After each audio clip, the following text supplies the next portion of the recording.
For the first time in more than 2 decades, millions of viewers watching a televised U.S. presidential impeachment hearing.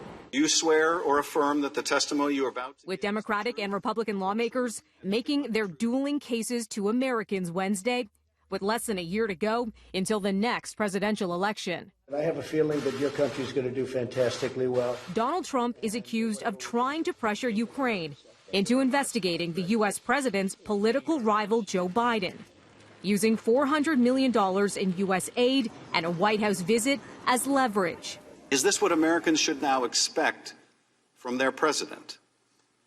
If this is not impeachable conduct, what is?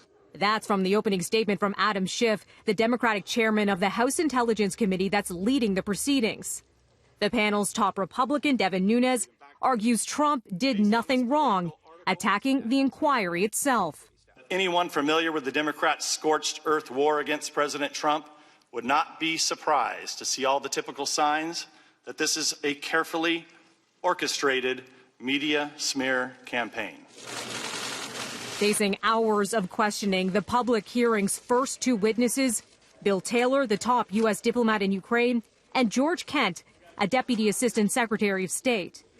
Ken testifying he'd been alarmed by efforts by Trump's personal lawyer, Rudy Giuliani, and others to pressure Ukraine.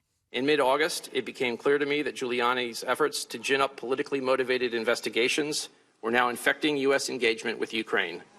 And a new revelation from Taylor, who says he just learned on Friday that his staff overheard a phone call between Trump and the U.S. ambassador to the European Union, Gordon Sondland. That happened the day after Trump's July 25th Ukraine call.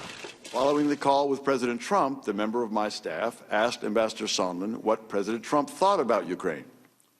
Ambassador Sondland responded that President Trump cares more about the investigations of Biden, which Giuliani was pressing for. I take it the import of that is he cares more about that than he does about Ukraine. Yes, sir. Trump's camp has claimed the U.S. president's talks with Ukraine were aimed at rooting out corruption. Trump repeatedly saying his July 25th call with Ukraine's president, that's at the center of the inquiry, was perfect, urging people to read the transcript of that call. One Democrat did read a portion of the summary of that call. I quote, "There's a lot of talk about Biden's son, that Biden stopped the prosecution, and a lot of people want to find out about that, so whatever you can do with the attorney general would be great.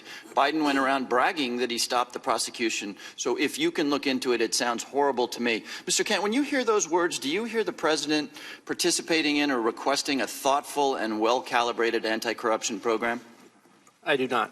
In your opinion, was this a comprehensive and whole-of-government effort to end corruption in Ukraine? Referring to the requests in July? Exactly. I would not say so. No, sir. Republicans argue there was no wrongdoing and that the evidence is second and third hand.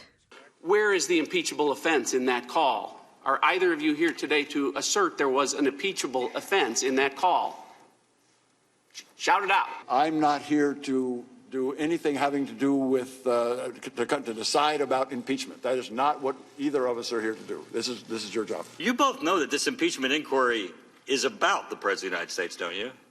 I mean, the man that neither one of you have had any contact with, you're the first up witnesses.